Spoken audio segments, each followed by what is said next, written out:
Assalamualaikum warahmatullahi wabarakatuh. Perkenalkan, nama Rahma Yantiningsih, NIM C19862060035, Prodi Pendidikan Guru Sekolah Dasar di Universitas Muhammadiyah Tasikmalaya. Nah, di sini saya akan menjelaskan mata kuliah AIK 3, yaitu Al-Islam Kemuhammadiyahan 3, yang berjudul yaitu Kewajiban Mencari Ilmu, Mengembangkan dan Mengamalkannya. Nah, meliputi 3 poin. Yang pertama yaitu perintah mencari ilmu, yang kedua yaitu keutamaan orang yang berilmu, yang ketiga yaitu kedudukan ulama dalam Islam. Baik, untuk pembahasan yang pertama meliputi perintah mencari ilmu adalah sesungguhnya Islam yaitu syarat keselamatan di sisi Allah. Islam tidak tegak dan tidak akan ada kecuali dengan ilmu.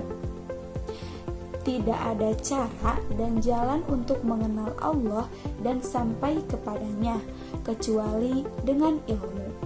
Jumhur ulama sepakat tidak ada dalil yang lebih tepat selain wahyu pertama yang disampaikan oleh Allah Subhanahu wa Ta'ala kepada Rasulnya, yaitu Nabi Muhammad SAW,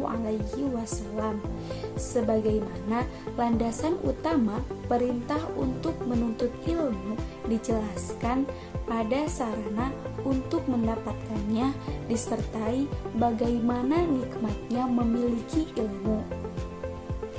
Kemudian, kemuliaannya dan urgensinya dalam mengenal kemahaagungan Sang Kholik dan mengetahui rahasia penciptaan serta menunjukkan tentang hakikat ilmiah yang tepat. Sebagaimana firman Allah Subhanahu wa Ta'ala dalam Quran surat Al-Alaq ayat 1-5 yang berbunyi, Bismillahirrohmanirrohim. Iqra bismi rabbikal ladzi khalaq. Khalaqal insana min 'alaq. Iqra wa rabbukal akram. Alladzi 'allama bil qalam. 'Allamal insana ma lam ya'lam. Yang artinya, bacalah dengan menyebut nama Tuhanmu yang menciptakan.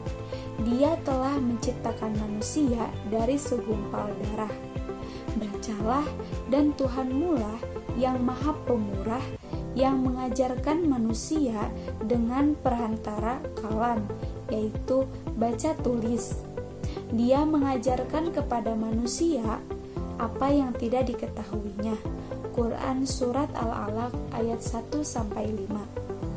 Dalam ayat yang lain, Allah Subhanahu wa Ta'ala berfirman dalam Quran Surat Az-Zumar ayat 9.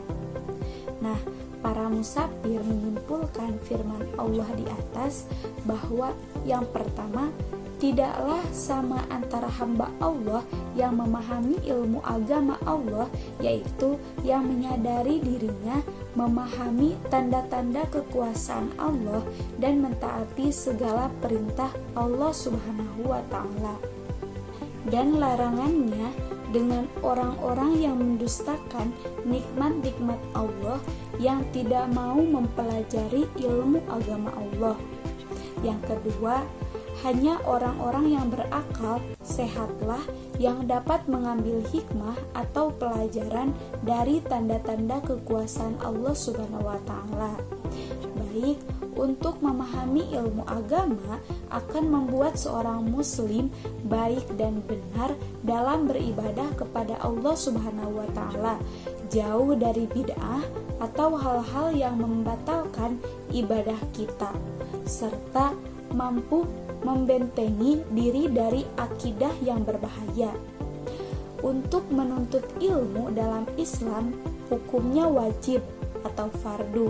Para ahli fikih mengelompokkan 2 bagian, yaitu yang pertama fardu ain dan yang kedua yaitu fardu kifayah.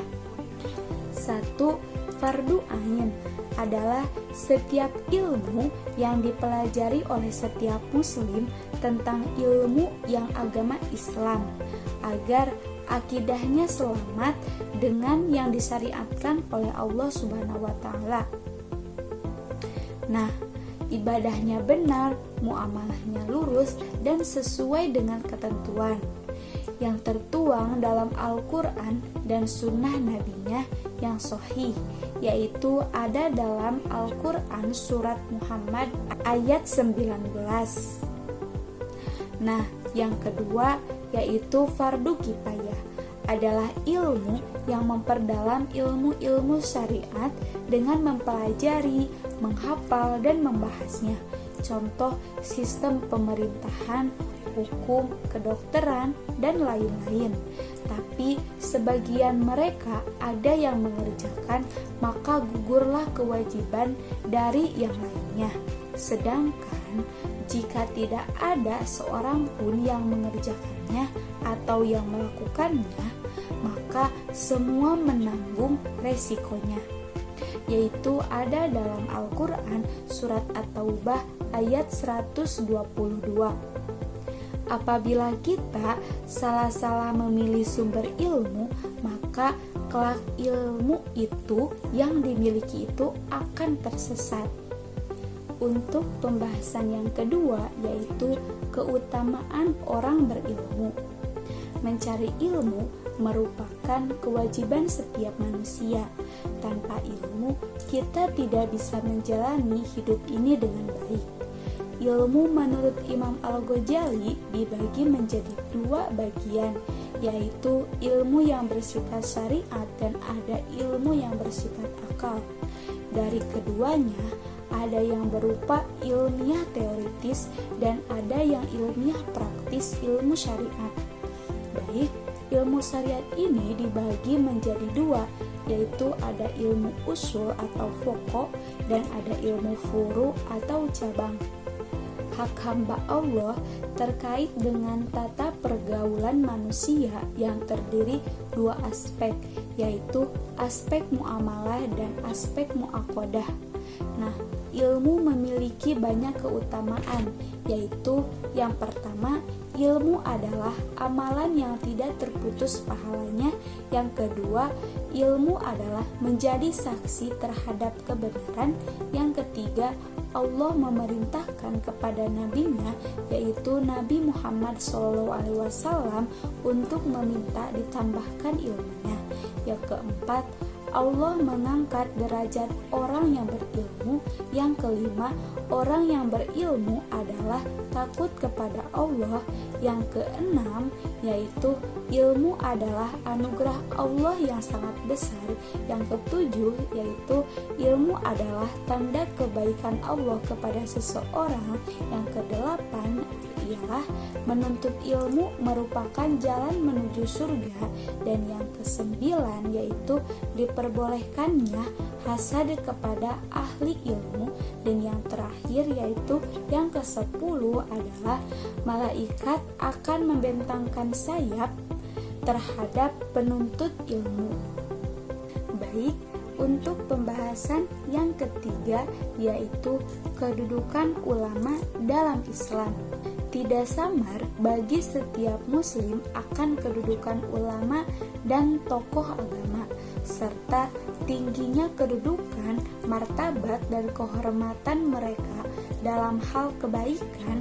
Mereka sebagai teladan dan pemimpin yang diikuti jalannya, serta dicontohkan.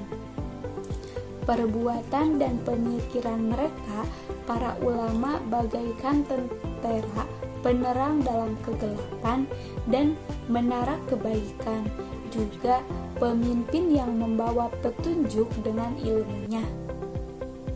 Mereka mencapai kedudukan al-akhyar, yaitu orang-orang yang penuh dengan kebaikan serta derajat orang-orang yang bertakwa. Dengan ilmunya, para ulama menjadi tinggi kedudukan dan martabatnya, menjadi agung dan mulia kehormatannya. sebagaimana firman Allah Subhanahu wa taala dalam Al-Qur'an surat Az-Zumar ayat 9 dan Al-Qur'an surat Al-Mujadalah ayat 11. Para ulama itu adalah pewaris Nabi, dan sesungguhnya para nabi tidak mewariskan dinar, tidak juga dirham. Yang mereka wariskan yaitu ilmu, dan pewaris sama kedudukannya dengan yang mewariskannya. Maka bagi pewaris mendapatkan kedudukan yang sama dan yang mewariskannya. Alhamdulillah, pembahasan tentang mata kuliah AIK 3 Al-Islam Kemuhammadiyahan 3 sudah selesai, yang berjudul Kewajiban Mencari Ilmu, Mengembangkan dan Mengamalkannya. Mudah-mudahan materi tersebut bermanfaat bagi kita semua. Ditutup dengan doa, Robbana atina fid dunya hasanah wa fil akhirati hasanah wa qina adzabannar. Terima kasih.